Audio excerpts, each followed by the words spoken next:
0500 hours, Spratly Islands archipelago. The South China Sea remains pitch black under a heavy blanket of pre-dawn fog. Thick tropical humidity settles over the concrete fortifications of the isolated island outpost. Inside the reinforced French barracks, the air smells of stale tobacco, wet uniforms, and gun oil. Marines stir from their metal bunks, adjusting gear and rubbing sleep from their eyes in the dim red emergency lighting. The rhythmic sound of the ocean lapping against the concrete seawall provides a steady, deceptive background noise. A slight breeze rustles the palm fronds bordering the landing zone. A sentry on the eastern perimeter lights a cigarette. The flame illuminates his tired, unshaven face for a brief second before he snaps the lighter shut. He exhales a plume of smoke into the drifting mist. He leans against the sandbag wall, staring out into the void. The gray fog bank shifts unnaturally. A low mechanical thrum vibrates through the concrete beneath his boots. It is deep, rhythmic, and growing louder. The sentry stiffens. He squints into the darkness. Shapes materialize out of the gloom. Massive angular steel bows cut through the water, displacing the sea with violent force. White foam sprays high against the gray hulls. It is not a fishing fleet. 3 United States destroyers break through the mist, moving in a line abreast formation. Their engines churn the water, slowing their momentum as they drift into a broadside stance less than 3 miles offshore. The sentry drops his cigarette. He fumbles for his radio, his fingers slipping on the talk button. "Alert! Contact front!" he screams. The alarm klaxon shreds the morning silence. The sound is shrill and piercing. The barracks erupt into absolute chaos. French Marines scramble for their assault rifles and Kevlar helmets. Boots thunder against metal walkways. Coffee mugs shatter on the floor. Officers shout orders, kicking doors open to rouse the sleeping personnel. Men collide in the narrow corridors, struggling to buckle webbing and secure ammunition pouches while running toward their battle stations. On the dark ocean, the U.S. destroyers stabilize against the swell. The warships are cold, gray mountains of steel. High above the decks, the main turrets rotate with a high-pitched mechanical whine. The long barrels elevate, casting long shadows against the ship's superstructures. Inside the gun mounts, automated loading mechanisms hiss and clank. Pneumatic rams slam 130mm high-explosive projectiles into the breaches. The heavy steel bolts lock into place with a definitive metallic crunch. The ships broadside the island, exposing their full profile to the target. The French commander sprints to the observation bunker, his boots kicking up sand. He raises his heavy binoculars to his eyes. His jaw tightens. He sees the rifled barrels pointing directly at his command post. The magnitude of the threat hits him instantly. He grabs the field telephone, yelling for immediate mortar support and defensive posturing. "Get to the trenches, now!" he roars into the handset. On the lead destroyer, the fire control officer watches the optical feed on his console. The digital targeting reticle settles over the center of the French defensive line. The image is crisp and stable. "Batteries hot, solution locked," he confirms. The captain stands motionless on the bridge wing, looking through the glass. He watches the tiny figures on the beach scrambling like ants. "All ships hold for synchronized fire," he orders. "Wait for the command." The island defense force dives into shallow trenches. They clutch their weapons, pressing their bodies into the sand and wet concrete. Breathing is ragged.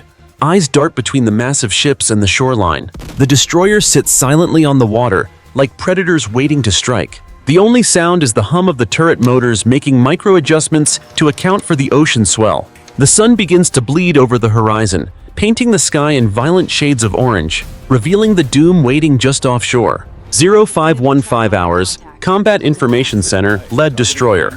The windowless room bathes in the cold glow of blue LED monitors. Air conditioning hums aggressively, drowning out the exterior ocean sounds. Sailors sit hunched over tactical consoles, their faces illuminated by shifting digital maps. On the main screen, a red grid overlay locks tightly onto the satellite image of the French barracks. The fire control officer watches the stability indicator line up. The ship rises on a swell, then settles. The crosshairs turn green. He flips the transparent plastic safety cover on the console. His thumb hovers over the firing key. "Solution valid," he states. The voice is flat and mechanical. The captain stands behind the chair, arms crossed. "Clear the batteries, fire." The officer presses the key. On the foredeck, the 130mm main gun convulses. A massive spear of orange flame erupts from the muzzle, pushing back the dark fog. The air pressure collapses instantly around the blast. The 8,000-ton steel hull shudders violently, sliding sideways in the water from the sheer force of the recoil. The sound is not a bang, it is a physical blow that hammers the chest of every sailor on deck. Smoke pours from the barrel thick and gray. Before the smoke clears, the second destroyer fires, then the third. The ocean surface ripples outward in concentric circles from the concussion. 3 heavy projectiles leave the barrels at supersonic speed. They tear through the atmosphere, creating a visible distortion in the air. The friction heats the steel casings. They spin rapidly, stabilizing their arc as they climb into the gray sky. The sound of their passage is a terrifying, ripping screech, like canvas tearing directly overhead. On the island, the French commander freezes. The distant thumps from the ships reach the shore a few seconds later. Then comes the whistling. It starts as a low moan and escalates instantly to a deafening shriek. He looks up. He sees 3 black blurs dropping out of the clouds. "Incoming!" he screams, throwing himself flat against the bottom of the trench. The shells bridge the final distance in a heartbeat. They streak past the palm trees, stripping leaves from the branches with their wake turbulence. The air pressure on the beach drops suddenly. The first shell slams into the wet sand, 10 meters in front of the primary bunker. The fuse detonates. 0517 hours, beach defense perimeter. The ground heaves. The first 130mm shell detonates deep within the sand berm, protecting the forward trench. The explosion lifts a massive wall of wet earth, coral, and jagged steel into the air. The shockwave expands outward, visible as a distortion moving through the humid mist. The blast force slams into the line of French Marines. The concussion wave throws 3 men backward against the concrete revetment. They hit the hard surface with a sickening crunch. Their helmets fly off, tumbling into the mud. The sandbag wall disintegrates. Thousands of woven plastic bags shred instantly, spilling sand over the crouching defenders. Shrapnel tears through the air. Jagged fragments of the steel casing spin at supersonic speeds. They slice through the thick palm trunks lining the beach. Trees snap in half, crashing down onto the defensive positions. A piece of hot metal shears through the tripod of a heavy machine gun. The weapon topples over, the barrel digging into the dirt. The gunner collapses, clutching his leg where a splinter pierced his thigh. Blood pumps through his fingers, dark and fast. On the horizon, the destroyers fire again. The muzzle flashes light up the gray dawn like strobe lights. Thump, thump, thump. The second volley arrives. 1 shell strikes the water just short of the seawall. A geyser of salt water and pulverized reef sprays 30 feet into the air, drenching the survivors in the trench. The water turns to steam on the hot gun barrels. Another shell smashes directly into the roof of the supply bunker. The reinforced concrete cracks loudly. Dust jets out from the ventilation slits. The roof caves in. A cloud of pulverized cement billows out, choking the air. Inside, men cough violently, stumbling through the white haze, their uniforms coated in gray powder. The lieutenant in the second trench line wipes dirt from his face. He grabs the handset of his field radio. He screams for a status report. Static hisses back. He looks at the radio unit on his back. A piece of shrapnel has severed the antenna clean off. He throws the useless handset into the mud. He stands up, waving his arms, signaling his squad to retreat to the secondary line. "Move! Fall back!" he yells. His voice is lost in the roar. The third volley impacts the center of the compound. The ground shakes continuously now. There is no rhythm, only a constant rolling thunder of explosions. The beach defense line is gone. In its place, smoking craters scar the earth. 0518 hours. Forward trench network. The dust cloud from the first volley hangs thick and heavy. It tastes of pulverized coral and copper. A sergeant pushes a heavy sandbag off his legs. He stands up, coughing up gray mucus, shouting for his squad. His voice is a dry rasp. On the horizon, the destroyers fire in unison. A ripple of orange light flashes across the water. The air splits open. 6 shells impact the trench line simultaneously. The ground does not just shake, it ripples like water. The concrete revetment in protecting the Alpha sector vaporizes. Large slabs of reinforced cement cartwheel through the air, crushing the vegetation behind the line. A crater opens up beneath a sprinting Marine. He disappears instantly. The blast wave catches the 2 men behind him. It hurls them sideways into the barbed wire perimeter. Their uniforms shred. They hang limp on the wire, swaying in the hot wind. The heat from the explosions ignites the dry palm fronds. Fire races across the defensive berm. Smoke turns black and oily. A medic drags a wounded soldier by the collar. The soldier's legs are a ruin of red wet fabric. He screams, his hands clawing at the dirt. "Keep moving, don't stop," the medic roars. Another shell strikes the ammunition cache near the secondary bunker. The crate detonates. A secondary explosion rips outward. It blows the heavy steel blast door off its hinges. The door flies across the compound and shears through a wooden utility pole. The pole snaps, raining sparks and live wires down onto the wet mud. The French commander watches the monitors in the command bunker. The screens flicker and die as the cables outside are severed. "They are walking the fire inland," he yells to his radio operator. "Signal the mortar teams, get them out." The operator shakes his head. "No response, sir, the line is gone." Outside, the roar is continuous. The beach is no longer a defensive position. It is a kill zone. 0525 hours, main defensive citadel. The bombardment shifts a tempo. It is no longer a sporadic volley. It is a rhythmic, grinding destruction. The 3 U.S. destroyers fire in staggered sequence, keeping a shell in the air every 4 seconds. The sound on the island is a continuous, deafening roar that vibrates the teeth in the skulls of the trapped men. Inside the primary bunker, dust falls from the ceiling in thick white sheets. It coats the sweating faces of the French Marines. They crouch against the walls, knees pulled to chests, mouths open to equalize the pressure. A 130mm shell hammers the reinforced roof directly above the command center. The impact is massive. The entire concrete structure jumps. The lights flicker and die, plunging the room into darkness. A split second later, the red emergency bulbs strobe to life. "Structural failure, Sector 4!" An engineer screams over the noise. He points to the ceiling. A jagged crack, thick as a man's arm, spiderwebs across the concrete slab. Dust jets out of the fissure. The steel rebar inside the wall shrieks as it bends under the immense stress. Another shell strikes the exact same spot. The roof buckles. A 2-ton slab of concrete shears off the ceiling. It crashes down onto the tactical map table. The heavy table splinters into matchwood. A radio operator diving for cover is too slow. The slab crushes his legs, pinning him to the floor. He screams, the sound piercing even through the explosions. 2 comrades rush forward, grabbing his vest, pulling violently. He does not move. The concrete is immovable. On the lead destroyer, the gunnery sergeant watches the thermal feed.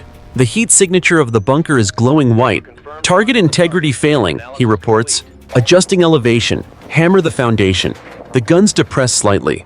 The next salvo slams into the base of the citadel wall. The blast punches through the outer layer of rock and steel. The shockwave rushes into the bunker corridor. It hits the blast door with the force of a freight train. The heavy steel door warps inward, the hinges snapping with loud metallic bangs. The door flies off, skidding down the hallway, sparking against the floor. Smoke pours into the command center, thick, black, and choking. 0535 hours, central compound. The air is a thick, poisonous soup of cordite and pulverized stone. Visibility has dropped to 10 feet. On the island's interior, the main fuel depot, 3 massive steel tanks filled with diesel and aviation kerosene, shudders under the vibration of the earth. A stray 130mm shell, overshooting the beach, pierces the side of the first tank. The steel skin peels back like paper. A split second later, the friction ignites the pressurized fuel. A massive fireball, orange and violent, roars into the sky. The explosion is so intense it creates its own wind, sucking oxygen from the surrounding trenches. The 2 adjacent tanks rupture from the heat. A river of burning liquid cascades over the concrete containment walls. It flows into the low-lying dugout where a squad of French Marines is huddling. They don't have time to move. The fire line sweeps over the trench. Men scream, their uniforms transforming into pillars of flame in an instant. They scramble upward, desperate to escape the heat, only to be cut down by the relentless shrapnel slicing through the smoke. On the destroyers, the optic sensors track the massive thermal bloom. The heat signature saturates the cameras. "Depot neutralized," the observer calls out, shifting fire to the motor pool. The naval guns roar again. The shells impact the cluster of armored vehicles. A light tank is struck directly. The shell enters through the top hatch and detonates inside. The turret is blown 10 feet into the air, spinning like a tossed coin before slamming into a row of transport trucks. The trucks explode in a chain reaction. Tires fly through the air, burning and trailing black streaks. French Marines, blinded by smoke and soot, stumble into the open. They trip over the charred remains of the vehicle park. A corporal falls, his hands landing in the boiling sludge of a crater. He pulls back, his skin peeling away. He doesn't look down. He crawls toward the nearest wall, his breath coming in ragged, wet gasps. The heat is unbearable. The smell of burning rubber, scorched earth, and roasting flesh fills the compound. The fire reflects off the underside of the low clouds, bathing the entire nightmare in a hellish, flickering red light.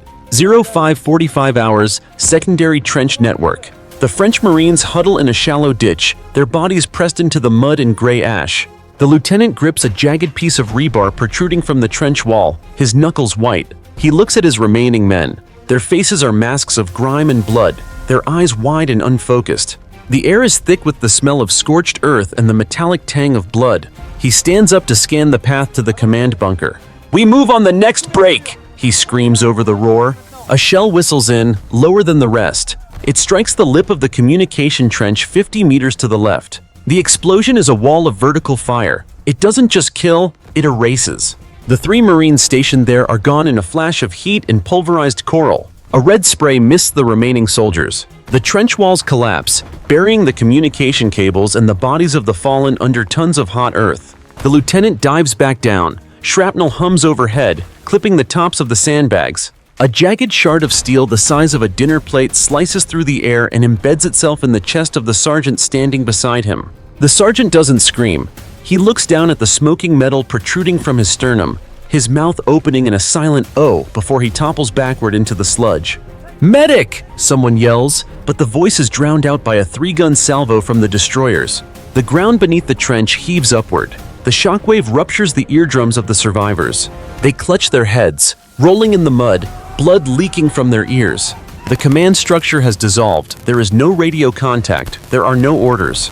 There is only the sound of 130mm shells systematically stripping the island of life. The lieutenant wipes the sergeant's blood from his eyes. He looks toward the beach.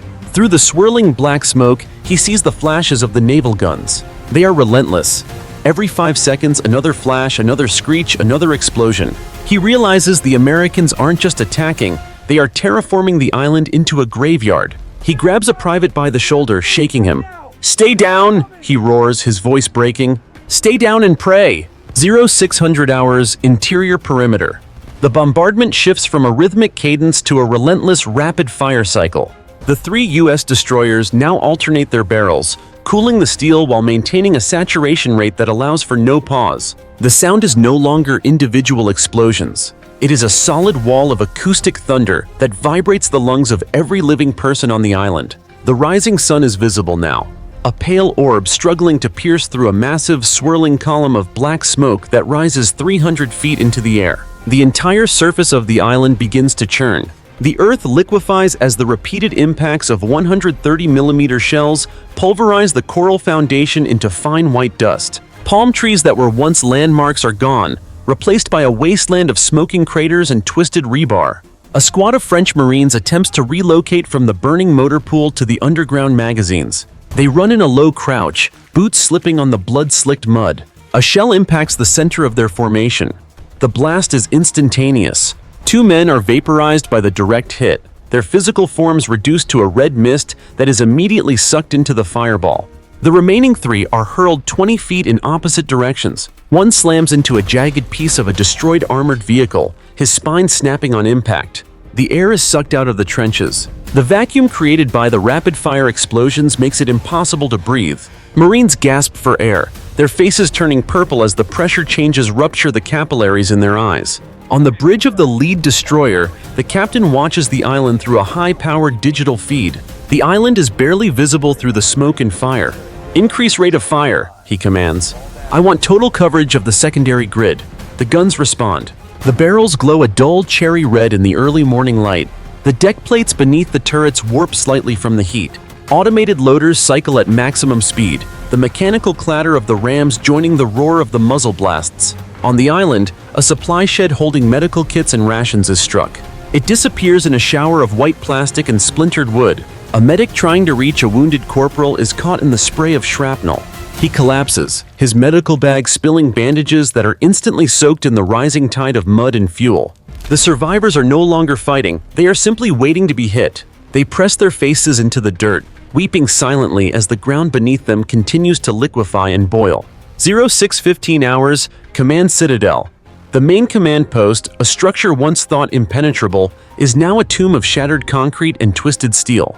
The overhead slab, weakened by repeated direct hits, finally gives way. A massive section of the ceiling collapses with a subterranean roar, crushing the main tactical consoles and the technicians manning them. The air inside the room turns into a solid wall of gray dust and pulverized insulation. The French commander crawls out from beneath a heavy steel desk. His face is a mask of blood and white powder. He gasps for air, but the atmosphere is saturated with the smell of scorched electronics and ozone. He looks toward the communication hub. It is gone. In its place is a jagged pile of rubble and the mangled remains of the radio operators. The ceiling above them has opened to the sky, revealing the terrifying orange flashes of the ongoing bombardment. "Report," he croaks. No one answers. Outside, the island's infrastructure has completely disintegrated. The water tower, the tallest structure on the atoll, is struck by 2 shells simultaneously. The steel legs buckle and the massive tank tumbles over, smashing into the medical triage tent. Thousands of gallons of water flash flood the central trench, turning the ash and dust into a thick, drowning sludge. Wounded Marines, unable to move, are swept away or buried beneath the weight of the collapsing debris. A shell hammers the concrete entrance to the underground magazine. The shockwave travels through the air shafts. Inside, the pressure shift causes the remaining ammunition crates to rattle violently. A junior officer, his uniform shredded, tries to bar the inner blast door. He is thrown across the room as the external reinforced hatch is ripped from its tracks by a nearby impact. The command structure is dead. The chain of command has been severed at every link. Individual Marines, isolated in separate craters, no longer look for their officers. They huddle in the darkness, flinching with every tremor. The sky above the island is a dark, swirling vortex of debris, wood splinters, and black smoke. The destroyers continue their work with surgical, mechanical coldness, their shells systematically erasing every coordinate on the map. The commander leans his head against a jagged piece of rebar. He closes his eyes as the floor beneath him jumps again. The sound of metal screaming fills the air as the remaining structural supports of the citadel begin to shear. 0630 hours, U.S. Destroyer Strike Group. The morning sun is a sharp, blinding disk on the horizon, but its light is choked by the towering pillar of soot rising from the island. On the decks of the 3 warships, the atmosphere is one of mechanical precision. The 130mm guns have reached a thermal limit, the air around the barrels shimmering with intense heat distortion. The smell of burnt gunpowder and hydraulic fluid is thick on the bridge. The fleet commander checks the digital clock on the bulkhead. "Final saturation. Fire all remaining salvos," he orders. The ship's computers synchronize. The automated loading systems work at their maximum mechanical threshold. 120 rounds are chambered in a rapid, clattering sequence. Then, the fleet erupts. The barrels flash in a continuous, blinding, stroboscopic rhythm. The sound is no longer a series of thumps. It is a physical roar that shakes the very water of the Pacific. 120 high-explosive shells arc into the sky simultaneously. They cluster together, a swarm of black specks trailing white vapor trails against the blue. They reach the apex of their trajectory and tip downward, gravity accelerating them toward the ravaged atoll. On the island, the French Marines who are still conscious look up. The sky is filled with a black rain. The screech of the incoming shells is so loud it transcends sound, becoming a vibration that rattles the teeth in their sockets. The shells impact in a grid pattern.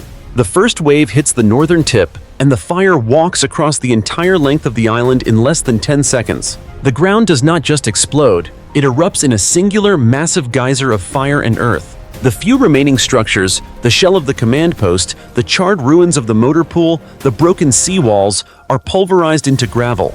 The sheer weight of the explosives causes the very surface of the island to sink. The shoreline collapses into the sea. Palm trees are uprooted and thrown hundreds of feet into the air like toothpicks. The pressure wave flattens everything in its path, stripping the skin from anything caught in the open. A final massive fireball climbs into the sky as a buried fuel line ruptures and ignites. The island is hidden behind a wall of fire and debris. 120 impacts have turned the tropical outpost into a lunar landscape of smoking craters. 0631 hours, the atoll interior. The final saturation bombardment reaches its crescendo. The island is no longer a landmass. It is a roiling cauldron of fire and pulverized rock. The 120 shells impact with such density that the shockwaves overlap, creating a continuous crushing pressure that flattens the remaining defensive berms. The ground liquefies. The sandy soil and coral foundation are churned into a boiling slurry of gray ash and hot mud. In the secondary trench line, the surviving French Marines are buried alive. The walls of the trenches, hammered by the relentless vibration, simply cave in. Tons of earth slide downward, filling the ditches in a heartbeat. Men are pinned under the weight of the soil, their lungs gasping for air that is replaced by hot, suffocating dust. Handheld weapons are crushed or lost beneath the rising tide of debris. A direct hit strikes the medical triage area. The reinforced concrete floor slabs are tossed into the air like playing cards. The blast vaporizes the remaining medical supplies, sending a cloud of white gauze and shattered glass into the black smoke. Bodies are thrown upward by the geysers of earth, falling back into the smoking craters as limp, unrecognizable shapes. The heat from the combined explosions is so intense that the nearby ocean water begins to boil against the seawall. Steam hisses and rises in thick white plumes, mixing with the oily black smoke from the burning fuel. The air temperature on the island spikes, searing the lungs of anyone still drawing breath. Inside the ruins of the main bunker, the final structural supports snap. The remaining ceiling collapses, sealing the lower levels in a tomb of jagged rock and bent steel. The French commander is thrown against the wall, his ribs shattering under the force of the displacement. He slides down the concrete, his eyes staring blankly into the swirling dust. The red emergency lights flicker one last time and die. The island's silhouette has changed.